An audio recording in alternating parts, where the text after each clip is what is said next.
আওয়ামী লীগের লোকজন এসে আমাদের এই যে মৃত্যু দিবসের যে অনুষ্ঠানটা করতেছিলাম আমাদের মানে খেসরে জানতেছিলাম, এখন লাথি মারি ফেলে দেওয়ার পরে আমার বললাম যে আমি আর এই ভাগ খাবো না, তো আমার দল যতদিন ক্ষমতা না আসে তারেক রহমান বাড়ি আসবে,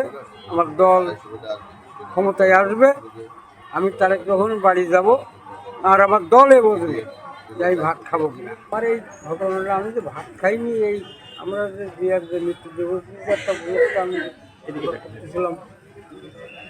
এখন ওই আওয়ামী লীগের লোকজনেই সেই জিনিসটা আমাদের সব নষ্টনাবাদ করে দেয়। ওই দিনটি আমি ভাত আর খাইনি, ওই দিনটি ভাত খাইনি। ওই আওয়ামী লীগের লোকজন এসে আমাদের এই যে যে মৃত্যু দিবসের যে অনুষ্ঠানটা করতেছিলাম আমাদের মানে খেসরে জানতেছিলাম, এখন লাথি মারি ফেলে দেওয়ার পরে আমার বললাম যে আমি আর এই ভাগ খাবো না, তো আমার দল যতদিন ক্ষমতা না আসে তারেক রহমান বাড়ি আসবে, আমার দল ক্ষমতায় আসবে, আমি তারেক রহমান বাড়ি যাব আর আমার দলে বসবে যে আমি ভাত খাবো কিনা। আজকে 10 বছর 9 মাস, এগুলো 17 দিন হচ্ছে কি 18 দিন হবে, এরকম হবে, একদিনের দিকে দিক হতে পারে, আমি তো সঠিক জানিনি, একদিনের দিকে দিক হতে পারে। যে ওই যে ডাক্তারটা আমাকে নিয়ে গেছে, এই ডাক্তারটা আমাদের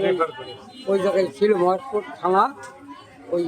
ওই জায়গাটাই ছিল, মানে ওই ওই ডাক্তারের কাছে প্রথম আমরা চিকিৎসা হওয়ার পর শুক্রবারে যাই, তার সোমবারে এখানে থাকে। তা আমাদের বললো যে সোমবারের দিন আবার একটা পরীক্ষা, আমার এই বড় তিনি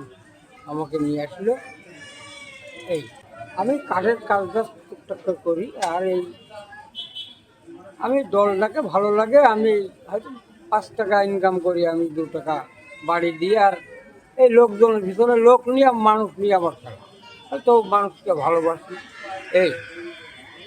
আমার হয়তো আমার কোথায় লোকজন যাই দলকে, দল যেখানে ডাকে